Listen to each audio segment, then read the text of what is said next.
Ulo ng ating mga balita. Duterte, okay na sa face-to-face classes. Lasing na driver, nabangga ang isang lasing sa Palawan. Bayan ng Buwak, isa sa ilalim sa pinakamahigpit na General Community Quarantine.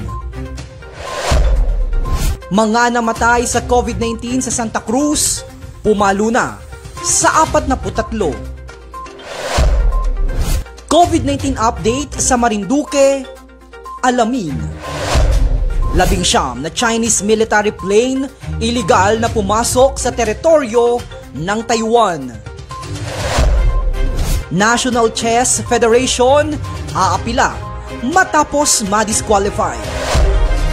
Heart Evangelista, nainis ng tawaging baog. Online sabong, nagpasok ng malaking pera sa gobyerno. Update sa bagyong Julina, alamin.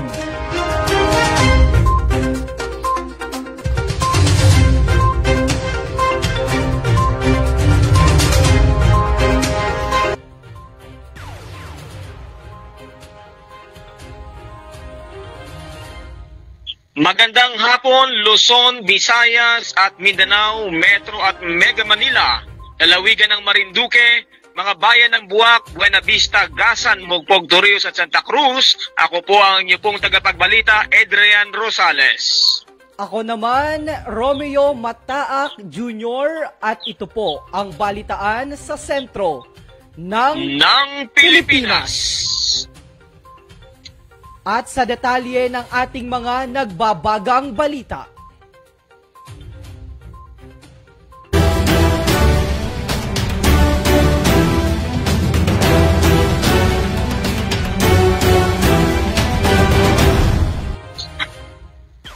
Bukas na si Pangulong Rodrigo Duterte sa posibilidad ng pagdaraos ng face-to-face classes sa mga lugar na mababa ang kaso ng COVID-19.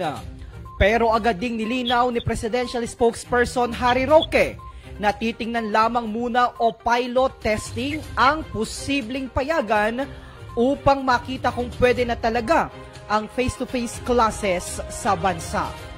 Ayon kay Roque, and I quote, "Now, ang initial reaction ng Presidente, kung talagang pilot at sa mga areas na mababa talaga ang kaso, he may allow it, pero dapat pilot muna ang areas na mababa talaga ang kaso," end of quote. Kung makikita na pwede na talaga ang face-to-face classes, ay saka papayagan din sa iba pang lugar, ang naturang face-to-face classes.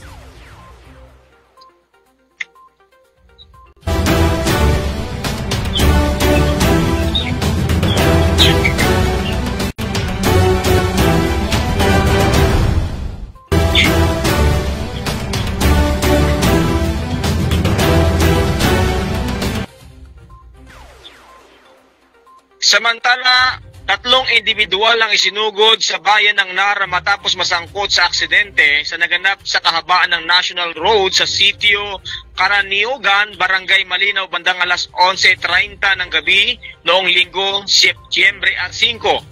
Ayon sa ulat mula sa Police Provincial Office o PPO, nagmamaneho habang nasa ilalim ng impluensya di umano ng anak ang driver ng Honda TMX 125 na si Lito Trinidad, 28 anyos, nang mabangga nito si Roger Buena Vista, 50 anyos, na umano'y lasing din habang tumatawid ng highway.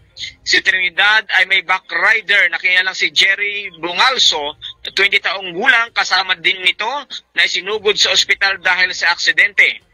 Ayon pa sa ulat, patungo sa direksyon ng south mula sa north, si Trinidad na mabangga nito si Buenavista dahil hindi umano niya ito nakita sa pagtawid sa madilim na kalsada. Si Buenavista ay nagtamo ng bali sa kaliwang binti at si Trinidad naman ay unconscious. Nakabakride si Bungalso o ang nakabakride na si Bungalso ay nagtamo rin ng minor injury.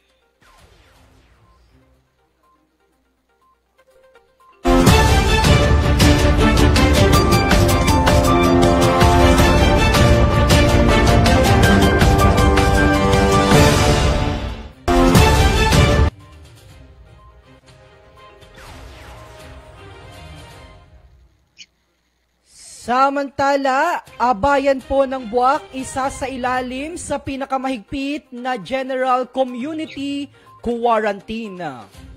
Formal na nga pong sinang-ayuna ng Regional Interagency Task Force o RATF ang kahilingan ng Interagency Task Force ng Bayan ng Buwak na sa pamamagitan ng Executive Order No. 2021-108 na nilagdaan ni Mayor Army Carion na nagsasaad na isailalim sa General Community Quarantine o GCQ with heightened restrictions ang buong bayan ng Buwak upang mapigilan ang kaso ng tumataas na bilang ng mamamayang naapektuhan ng COVID-19.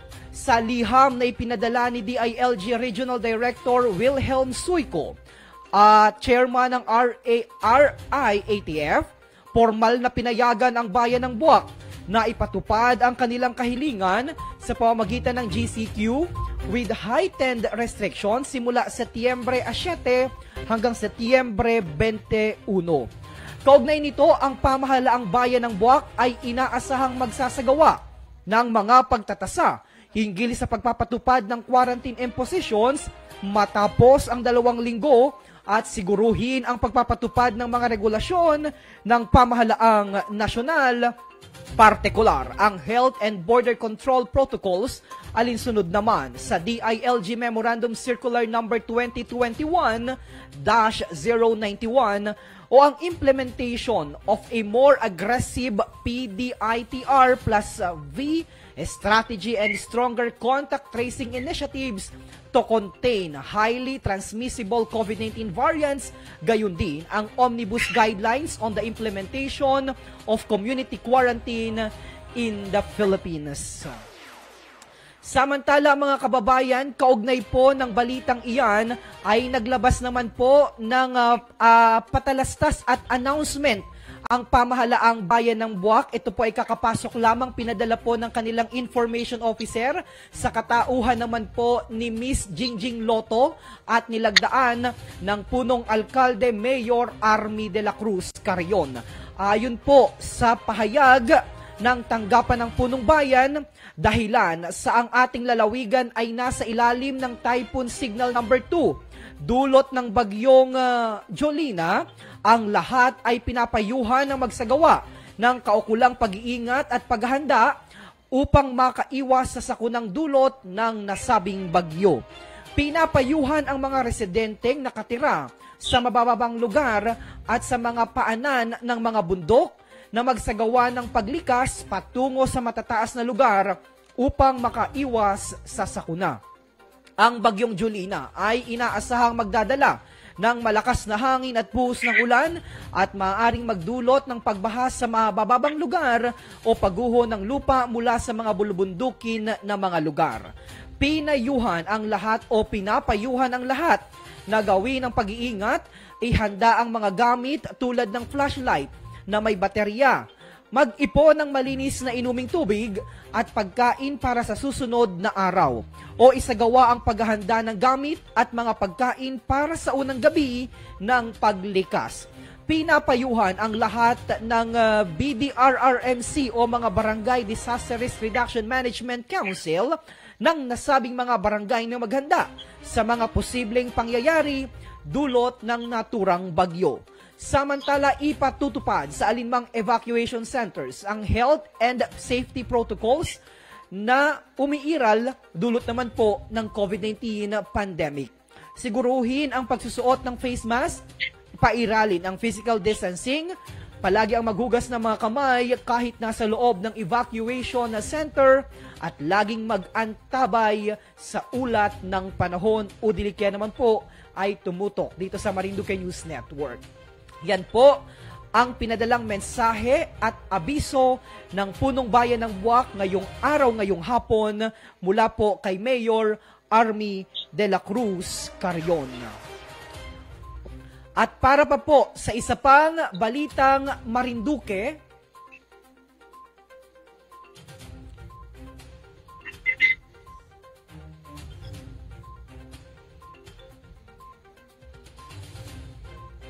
yan, meron po tayong tatanggaping ulat, mula po dyan naman sa bahagi ng bayan ng Santa Cruz. mula po sa ating bagong correspondent, ang ating pong junior correspondent. Mag-uulat po si Mr. John Paul Constantino.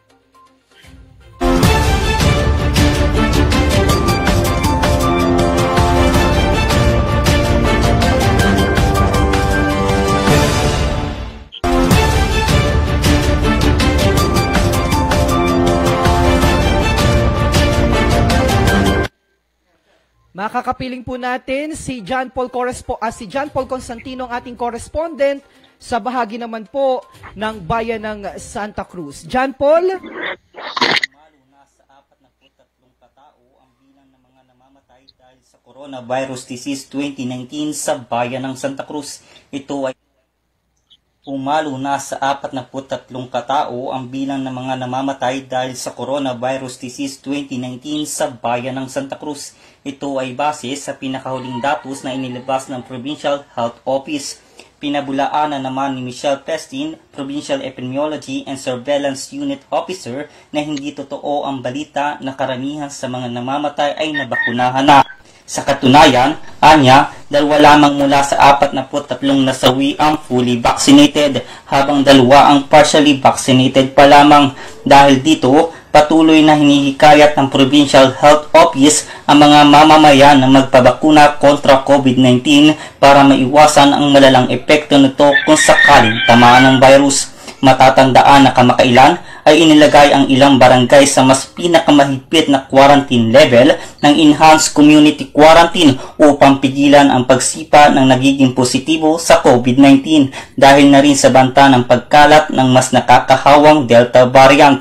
Samantala, umabot na sa 602 ang kabuuang kaso ng COVID-19 sa nasabing bayan.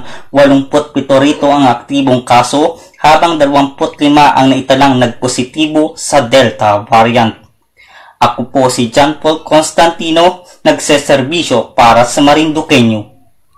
Yan. Thank you so much, John Paul, para sa inyong napakahalagang balita. Yan po ang ating junior correspondent mula naman po sa bayan ng Santa Cruz na nagbigay sa atin ng ulat at makakasama natin sa mga susunod na araw para sa ating balitaan sa sentro ng Pilipinas. At sa pagpapatuloy po ng ating balitaan, mga kababayan, a special shoutout muna sa lahat ng ating mga manunood mula po dito sa Lucky 7 Channel 3 dahil sabay po tayong sumasaimpapawid sa pamamagitan naman po ng telebisyon at ng ating social media platform. Kaalinsabay po nito ay nakakapiling natin sapagkat nakaantabay si Tita Susan Nase ng Dream Favor Travel and Tours, gayon din po si Tita o si Tito Nelson Nase. At sa lahat po ng ating mga kababayan, diyan naman po sa bahagi ng Mugpog, Gasan, at saka po sa bahagi naman nitong bayan ng Buwak. Mga kababayan, kami po ay magbabalik sa ating pong balitaan sa sentro ng Pilipinas, makalipas lamang po ang ilang mga paalaala mula po sa Department of Health. Wala na yatang tatapat sa one and only kong dekalidad. Ligtas maaasahan, sakto sa timbang, kaya magpa-deliver na. Oh, Soleil, Soleil, Soleil, hey, hey, ako sa'yo'y panagkatalaga. Oh, Soleil, Soleil, Soleil, hey, hey, tunay ginhawa ang buhay, dahil andyan ka, Soleil, Soleil. Tawag na sa 332-1624 o mag-text sa 0938-418-2604 at 0935-317-1797. Soleil, dapat lang safe and reliable. Bakit kailangang magpabakuna? Bakit nga ba vaccination? Ang pandemyang ito ay kumuha ng maraming buhay at patuloy pa nitong nilalagay sa peligro ang buhay ng nakakarami. Pinahina din nito ang ating ekonomiya at maraming Pilipino ang nawalan ng trabaho dahil dito. Sa pagkatuklas ng bakuna laban sa COVID-19, nagkaroon tayo ng oportunidad na malabanan ang pandemyang ito. Sa tulong ng mga bakuna, ay may iwasan natin ang sintomas ng impeksyon at posibleng maiwasan din ang malalang impeksyon at matigilan ang pagkalat nito. Gayunpaman, Gaya ng iba pang mga bakunang ginagamit sa nagdaang dekada, ang abilidad nitong protektahan ang ating komunidad ay tataas lamang kung hindi bababa sa 70% ng ating populasyon ay bakunado. Halimbawa, kung ang iyong barangay ay mayroong 100,000 katao, hindi dapat bumaba sa 70,000 ang dapat mabakunahan upang matiyak na proteksyon ang buong komunidad. Kaya ating tandaan, ang pagbabakuna ay hindi lamang para sa iyo o sa iyong pamilya. Ito ay para din sa iyong barangay, lungsod at probinsya. Tara sa Vida Vacunation!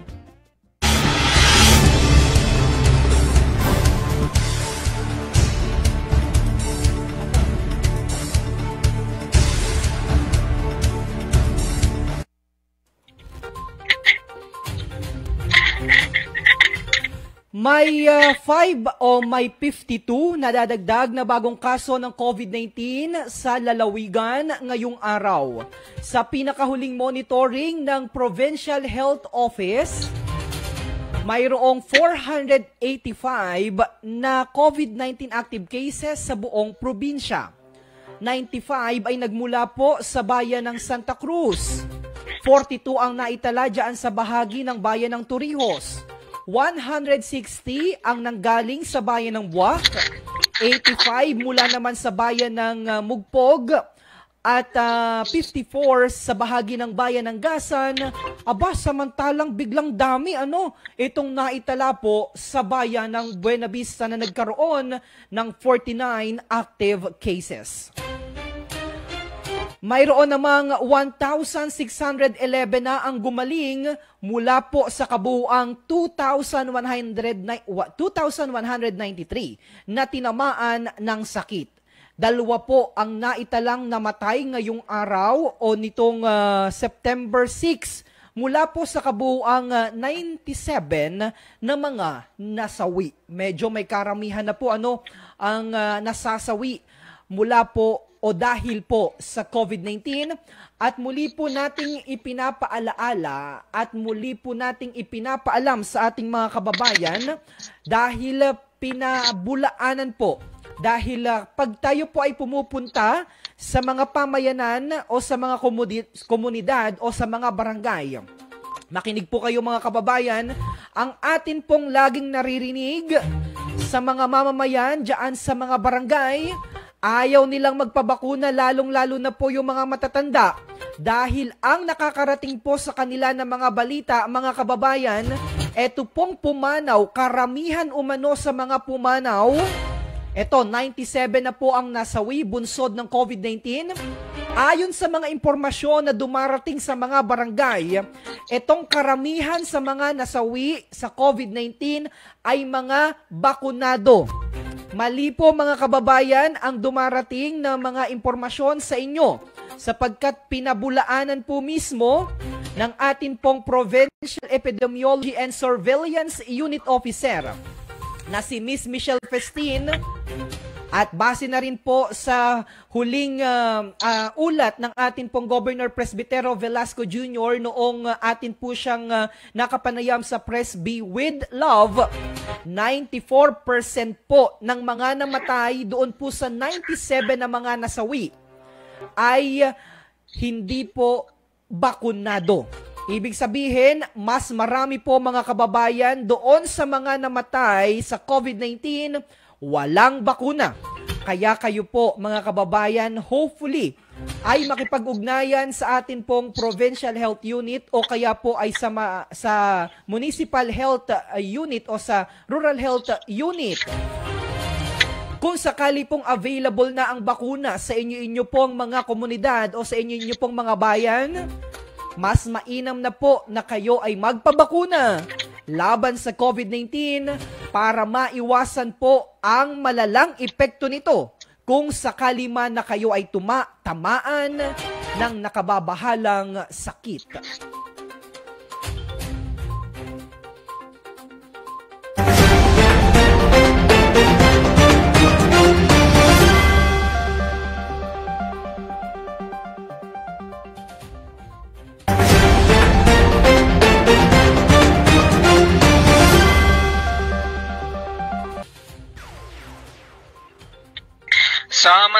inireklamo ng Taiwan ang paglipad ng mga military jets ng China sa kanilang air defense zone.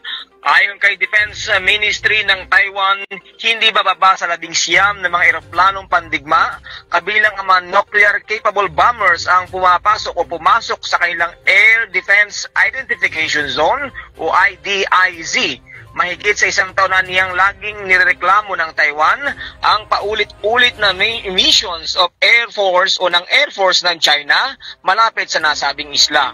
Ilan sa mga eroplanong nakita ay ang H-6 o DA-6 bombers na may dalang nuclear weapons at gayon din ang anti-submarine aircraft.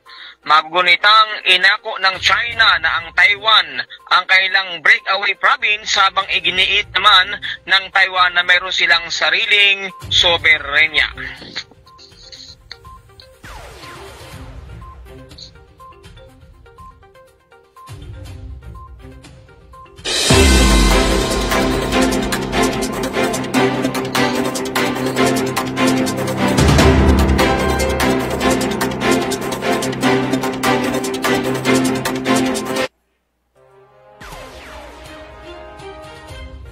Iaapela ng National Chess Federation of the Philippines o NCFP ang pag-disqualify sa bansa sa 2021 Federation International des Echecs o FIDE Online Olympiad dahil umano sa paglabag sa patakaran ng laro.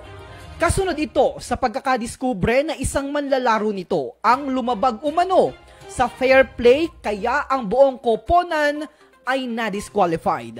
Nasa pangalawang overall kasi ang Pilipinas sa Pool A na pinangungunahan ng bansang Indonesia. Ang top 3 finishers sa mga pool ay aabanse naman sa top division.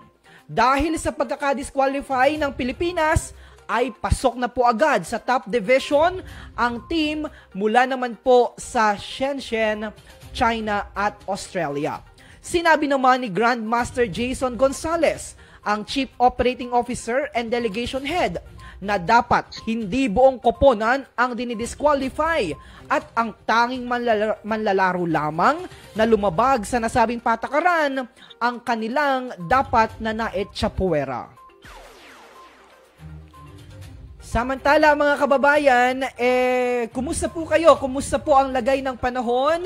Kung kayo po ay nanunood sa atin pong balitaan sa sentro ng Pilipinas, kayo po ay aming binabati at sana po ay maayos ang kondisyon ng inyo pong mga pamayanan ng panahon sa inyong mga lugar dahil mamaya po ang tabayanan ang atin naman pong ulat panahon at ano na ang lagay ng bagyong Julina sa ating bansa.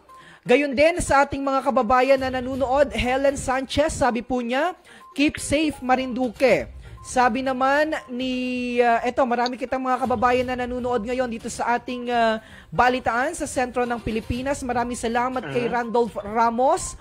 Sa lahat ng ating mga kasama dyan naman sa bahagi ng Buena Vista nanunood si Mr. Jason Malalad Hermosa mula po sa M. Loelier Express Branch. Gayun din ang aking kapatid na si Romilin Mataak at ang aking kapatid naman dyan sa Mandaluyong na si Ate Catherine Mataak at si Tita Babes Mataak. Yan. Special shoutout din kay Uncle June at Auntie Vilma na nanunood mula naman dyan sa Maryland, United States of America.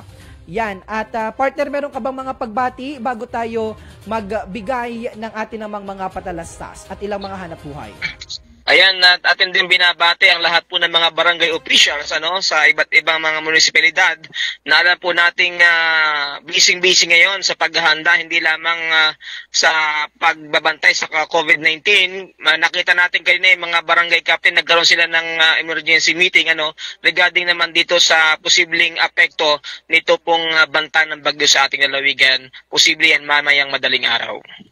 Oo. Aantabay lamang sila partner dahil meron tayong special report hinggil naman sa lagay ng panahon dito sa Marinduque at sa lagay naman ng bagyong Julina. Gayunpaman, may mga kababayan din tayo na nanunood dyan naman sa Germany, si kabayang Laila Morillo Perder na palaging nakatutok, si Ate Minalyn Palma at si Ate Ninette Patetico ng Hong Kong. Maraming salamat sa pagsuporta kay kabayang Saher, Ricky Saher, gayon din kay kabayang Eric Arevalo, ang Chief of Staff ng ating namang representative ng ACT-CIS na si Congresswoman Niñeta Duran, si Mr. Eric Arevalo, ang ating namang senior consultant at senior editor.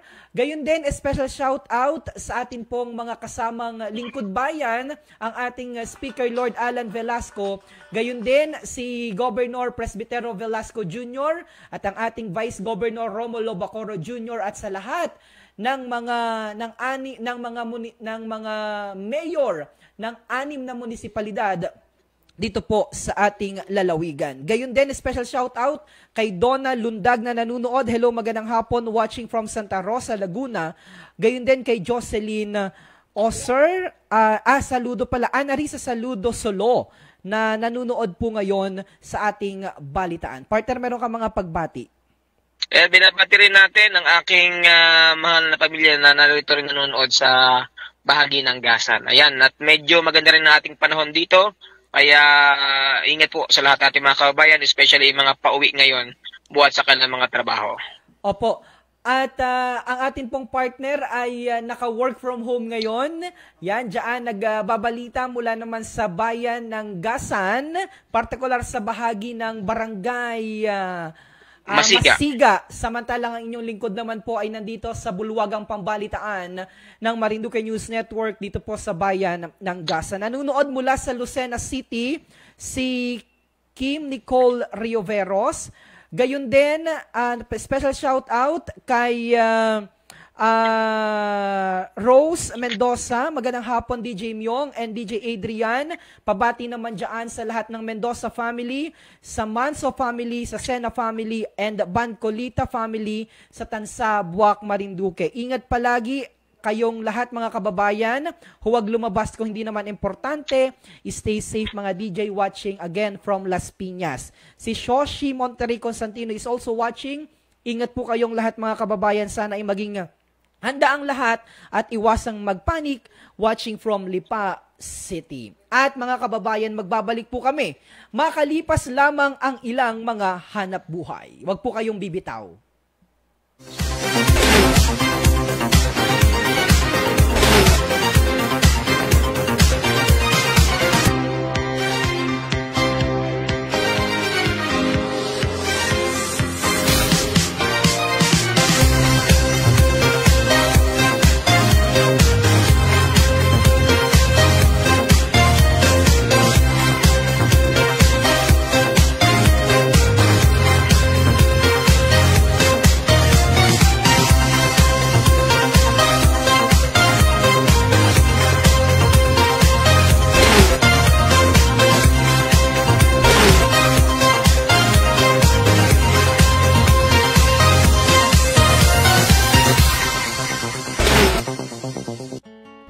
Lola, 1 taon na tayong nahiwalay dahil sa quarantine.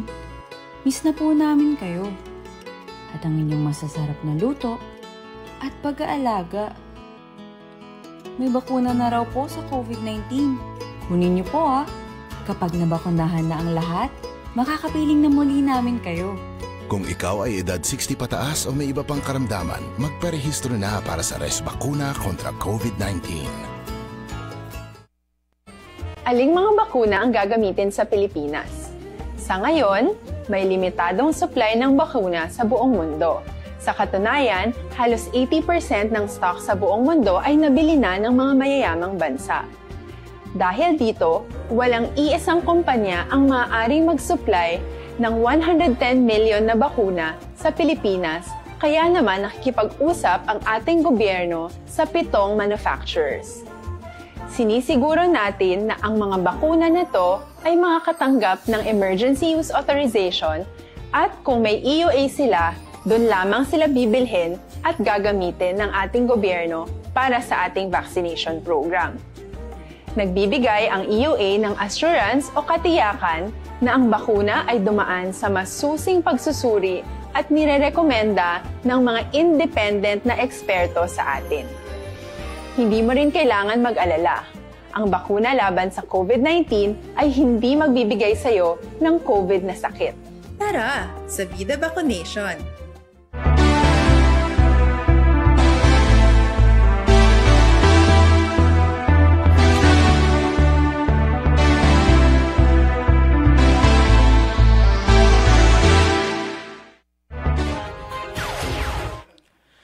Samantala, sinagot po ni Heart Evangelista, napakaganda naman ni Heart Evangelista, ang mga komento na baka baog daw po ito, kaya hindi ito magkaanak ni Governor Chis Escudero. Sayang daw lang kasi ang katawan nitong napakaganda, maganda raw nga po, pero hindi naman nabubuntis. 2 years nang nagkaroon ng miscarriage ang kapuso actress and fashion influencer. Dumipensa po ito na hindi alam ng marami ang kanyang pinagdaraanan. Wala naman po tayong pakialam, At the same time, alam naman natin kung ano yung pinagdaraanan ng tao. Gustong-gusto niya ng magkaanak, pero palagi itong, 2 beses na nga itong, 2 years ago, ito ay nakunan. Kaya, bakit ba natin pinapakialamanan ang buhay ng may buhay? Nakadepende sa kanya. Sabi nga ni Hart, hindi nyo po alam ang sakit na aking pinagdaraanan nang ako ay makunan. Dahil alam naman niya na, at gustong-gusto niya talaga na magkaroon na ng supling. Kasama naman ang kanyang butihing asawa na dating senador at ngayon ay gobernador na si Chis Escudero.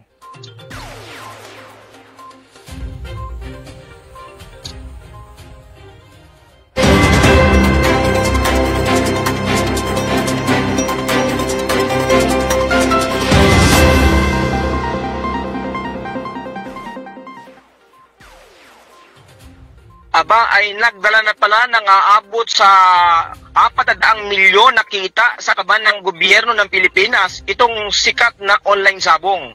Ayon kay Philippine Amusement and Gaming Corporation o PAGCOR Chairman and CEO Andrea Domingo, dahil sa COVID-19 lockdowns at mga ipinatutupad na quarantine restriction ay lumakas ang kita ng mga online gambling. Tanging ang online sabong lamang ang kumikita ng pera para sa gobyerno. Sa kasalukuyan aniya ay mayroong 4 na lisensyadong operator ng online sabong o kung tawagin sa atin ay talpak. Ayos yan, talpak na yan, partner, ha? Oo. Parang ang rami kong kakilala na talaga namang naubusan ng kwarta, kakatalpak at kakapagpa-Gcash. Kaya sa panahon pong ito, huwag nyo na pong ipakipagsapalaran yung inyo pong pera para naman po tumaya and eventually, hindi natin kasi alam kung kailan kita mananalo at kung kailan kita matatalo. More so, huwag nyo na pong sabi nga ni po ay ipakipagsapalaran pa yung pera na dapat sana ay pambili nyo na ng inyong pagkain. Lalong-lalo na yung mga kababayan po natin na alam naman natin na hindi naman sapat ang kanilang kinikita pero mas minamabuti pa nila na tumaya dyan sa online sabong. By the way, hindi naman partner. Ang laki pala ng kita nito, aabot pala sa 38 billion sa loob na isang taon. Oo. So, kaya siguro marami ding na-addict ngayon, partner, lalo't nasa bahay lang, pwede ka nang tumalpak. Correct. At saka napakabilis lang, partner. Magpadala ka lang ng pera sa GCash. Yung 100, mamaya bantay-bantayan mo yon. Hindi mo alam. Nawiwili ka na pala and eventually ma-addict ka na, partner. Ang pinaka dito, partner, ang tagal nitong bantayan, partner. So, talagang dire-diretso yung online sabong at talagang babantayan mo yung bawat laban. Oo. O, gawin nyo lamang pong libangan. I mean, libangan in a sense na makinuod lamang po kayo, pero wag na po kayo maglabas pa ng pera at magbuhos ng ilang mga salapi para bukas makalawa o kinamaya-mayaan after the game, wala ka pala namang mahihita. Oo, kumbaga wag nilang gawing bisyo. Oo. No, sabi ni Kabayang Helen Sanchez, no for sabong online.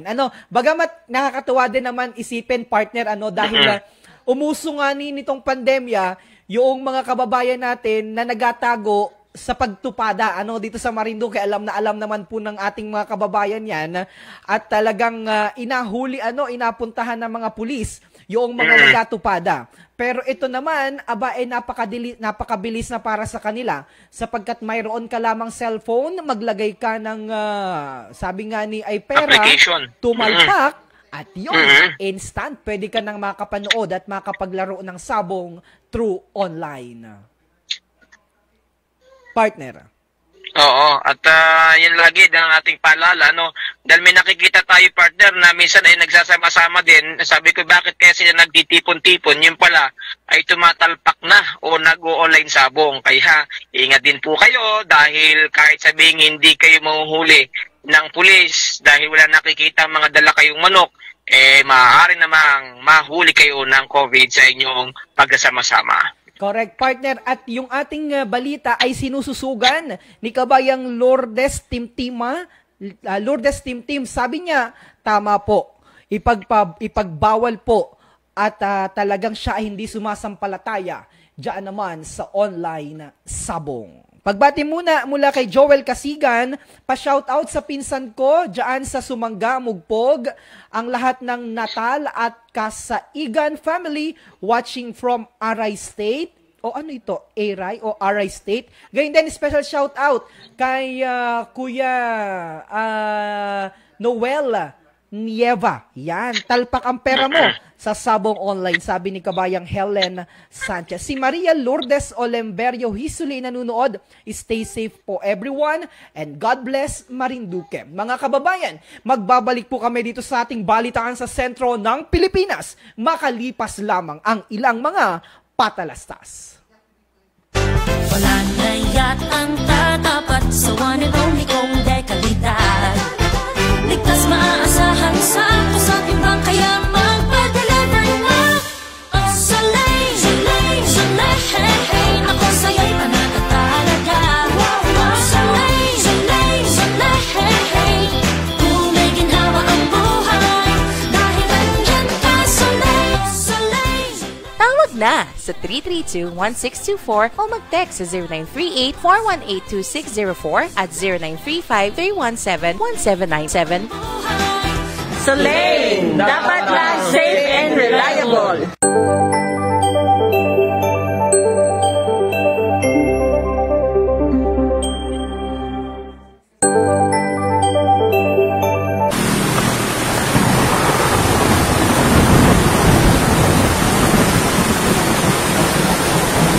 Samantala, sa atin pong pinakahuling lagay ng panahon, partikular po itong bagyong si Jolina. Alamin po natin kung ano na ang update niya ang si bagyong Jolina. Bahagyang humina matapos ang 5 beses na pagtama sa kalupaan ng bansa. Halos 2,000 katao ang na-stranded sa Bicol at Visayas. Gayon din po mga kababayan, nakataas pa rin po ang tropical cyclone wind signal number 2 diyan po sa bahagi ng Masbate, kabilang po ang Tikaw at Burias Island. Gayon din po ang northern portion ng Romblon, sa San Fernando, sa Kajijukan, Magdiwang, Romblon, dyan po sa Corcuera, sa Banton, at ilan pang bahagi ng Sorsogon, dyan po sa Albay, dyan din po sa bahagi po ng western and southern portion ng Camarines Sur. Gayon din po sa bahagi naman ng western portion ng Camarines Norte, kabilang po ang Paracale, Jose, Panganiban, Kapalonga, Santa Elena, Labo, San Vicente, San Lorenzo o San Lorenzo Ruiz. Gayon din po dyan sa central and southern portion ng Quezon. At sa bahagi naman po mga kababayan, nito pong ating nito pong Laguna, sa southeastern portion ng Batangas, kabilang na po ang Santo Tomas, sa bahagi ng Malvar, sa Balete, Mataas na Kahoy sa Lipa City, sa Padre Garcia sa Rosario, sa San Juan, sa San Jose, Cuenca. Gayon din po mga kababayan, nakataas pa rin ang signal number 2 sa buong lalawigan ng Marinduque. Samantala sa western portion ng Northern Samar, dyan po sa bahagi ng extreme northwestern portion ng Samar, yan mga kababayan, dito naman po sa tropical cyclone wind signal number 1, nakataas naman po sa bahagi ng Camarines Norte. Gayon din po sa bahagi ng Camarines Sur, sa bahagi ng Albay, sa Catanduanes, sa ilang bahagi ng Romblon, Oriental Mindoro, Occidental Mindoro, rest of Quezon, sa Rizal, bahagi ng Batangas, Cavite, Metro Manila, Bulacan, Bataan, Nueva Ecija, Tarlac, Zambales, Pampanga, sa southern portion ng Aurora.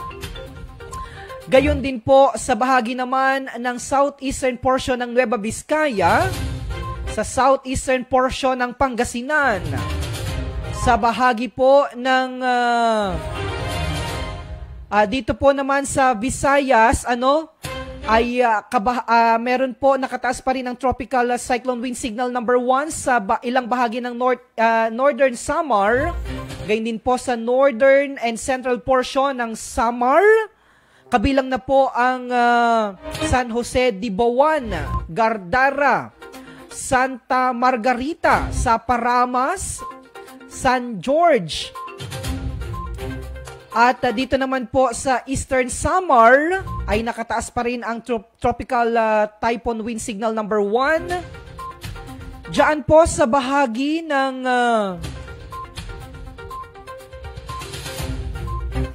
Danau City. Ayan, at ilang bahagi ng Capiz and Aklan. Samantala, ang Eastern Samar ay kasalukuyan nga pong binagyo. Ang Northern Cebu ay may pag-ulan at pagbugso ng hangin.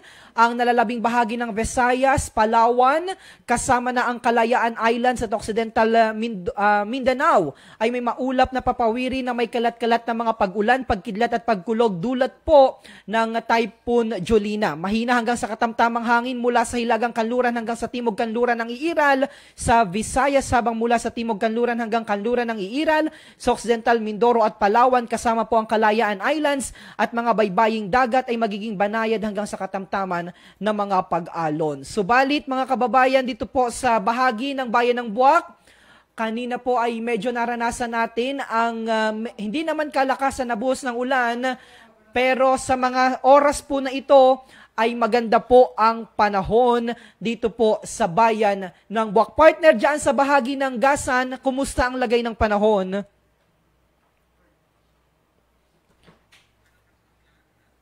Ay manaka-naka na lamang at may mga portion din dito na talagang lalo sa mga kabundukan no-monitor natin na tuwing hapon ay malakas talaga yung pagbuhos ng ulan maging ngayong araw na ito, especially pala kahapon kabayan, at sa mga kababayan natin sa Gasan, meron palang naitala na namatay doon sa nangyaring biglaang pagbaha sa bayan po ng Gasan, particular dyan sa Barangay Tabyonan, at ito po ay natagpuan lamang kaninang umaga.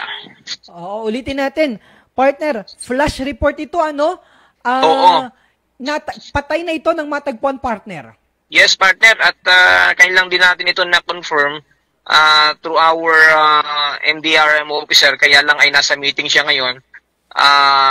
ito'y kahapon, di ba lumakas kahapon, nung panahon tayo nagbabalita din, ay na-report din natin, naging flash report din natin yung biglaang pagragasaan nga ng baha sa mga kailugan dito sa bayan ng Gasan.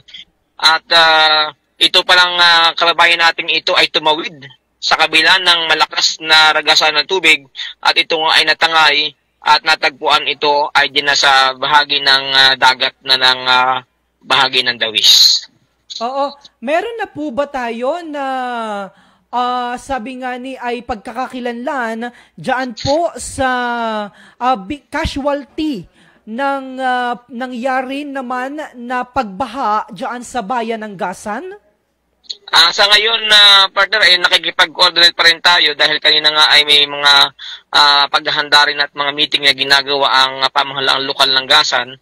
Kaya siguro mamaya after ng ating balitaan, siguro ipa-flash report na lang natin ito para mas kompleto yung detalye nitong nasabing insidente. Hindi natin alam kung may iugnay na rin ba natin ito dito sa nangyayaring pagpasok ng bagyo dito sa ating pong bansa. Alright. Sana naman ay makapiling at makausap natin ang MDRRM officer ng bayan ng Gasan sapagkat kahapon pa natin ito, partner, pinipilit na makapanayam para magbigay ng detalye at ilang mga paalaala para sa ating mga kababayan. Mahalaga po ang magpadala kayo at magpaabot ng mga karampatan at tamang impormasyon para naman po makapagbigay kita ng tama at makapagpabatid kita ng sapat na mga datos sa ating mga kababayan. Ang kanilang MDRRM officer, panawagan po sa iyo si Doc Egay. Si Doc Egay, nakausap na natin siya, partner, kanina. Yan na, nasa meeting pa siya. Medyo hindi natin alam kung tapos na itong meeting nila ngayon. Dahil bago tayo nagkaroon ng balitan ay nakausap natin siya at sabi nga niya ay maaaring ibigay din niya yung detalye niyan maya-maya pagkatapos siguro ng kailang meeting. Busy lamang siguro si Doc dahil inuuna yung kaligtasan ng ating mga kababayan. Gayunpaman, obligasyon po natin na ipaalam at ipaabot sa ating mga kababayan kung ano po ang nangyayari sa ating mga nasasakupan. Yes, partner. Samantala sa pagpapatuloy po ng ating balitaan sa sentro ng Pilipinas, partner, alam kong napakaraming mga kababayan natin ang nanonood ngayon dito sa ating balitaan. Si Lourdes Team, si Vey, Marilyn De Leon Tena, Helen Sanchez, Chito Peña is also watching. Maraming salamat po at sa pagpapatuloy po. Ibibigay po namin sa inyo ang sabi nga ni po namin ay pagkaing pangkaluluwa, partner. Ayan, at ang ating pagkaing pangkaluluwa ngayon pong araw na ito ay mula po sa Aklat ng Mga Awit, Kapitulo 107, versikulo 1. Ayan, at partner, ipagpatuloy natin pagbasa dyan sa iyong screen. Oo, partner, actually, nagpaabot ng mensahe ang Municipal Disaster Risk Reduction Management Office ng Bayan ng Gasan. Maraming salamat. Nakatutok po sila ngayon dito sa ating balitaan sa sentro ng Pilipinas. A special shoutout sa ating napakasipag na MDRRM officer dyan, si Doc Egay. Sabi niya, ang pangalan daw po ng pagkakakilanlan dito po sa ating casualty na anya ay nadala ng pagragasa ng tubig, baha dyan po sa bayan ng Gasan ay ito pala ay may edad na si Lolong Erinerio Moncos. Ito po ay 65 years old na po. Si Lolo, kawawa naman. Tayo po'y nakikiramay sa pamilya ng ating kababayan na nasawi. Dahil naman po aniya, ito ay tumawid noong kasagsagan ng pagbaha kahapon kung saan nga ni po parang mga sa atin pong monitoring at base po sa ating mga nakakalap na impormasyon, actually pinadala sa atin ni Kuyang Alexandrus Iturralde, base sa kanyang monitoring mga 3 PM daw, talagang nararanasan na yung malakas na buhos ng ulan dyan sa bayan ng Gasan kahapon na nagresulta nga ni po para naman sa pagtaas ng volume at paglakas o ragasa ng tubig baha. At ito nga ni po kanina ay naitala po ang isang casualty na pinangalan ng si Tatay Erinerio Moncos, 65 taong gulang. Nakakalungkot po na pangyayari. Mga kababayan, pag naman po o kapag nakikita nyo na po sa inyong pamayanan na kayo po ay nasa isang hindi magandang sitwasyon, kabayan, kayo po ay magdobling ingat. Unahin po ang kaligtasan ng sarili. Lumayo na o sabi nga ni po sa ating salita ay tumapok na o huwag na pong suungin ang pagragasa ng tubig baha o kaya naman ay paglaki ng alon sa karagatan. Huwag nyo na pong sabi nga po ay ibuwis pa ang ating napakahalagang buhay. Yan. At thank you sa pag-response ng atin pong masipag na MDRM officer dyan sa bayan po ng Gasan, kay Doc Egay, at sa kailang maagap din na paghahanda. Alam natin yung meeting kanina ay bahagi ng kailang paghahanda dito sa maaaring pag-aapekto direkta ng bagyo sa ating lalawigan. Gayon din, partner, ating binabati sa pakikipagtulungan din ng ating programa. Special shoutout sa ating mayor ng bayan ng Gasan, ang ating tita Victoria Lau Lim, at salamat po sa agarang pagtugon para naman po sa paghahatid ng makabuluhang impormasyon para sa ating mga kababayan. Ayan. At ipagpatuloy natin, partner, nandiyan na ba sa ating monitor yung sa pagkain pang kaluluwa natin? Actually, tapos na, partner. Tapos na. Oo, pasensya na. Tapos na, partner. At ito po, na medyo delay ng kaunti dito sa aking monitor. Ayan. Alright. So, salamat. Maraming salamat once again sa lahat ng ating mga kababayan. Magkarinigan po tayo at magkapanooran po tayo sa kapares na oras at himpilan. Bukas po, araw ng Miyerkules. Ako po si Romeo Mataak Jr.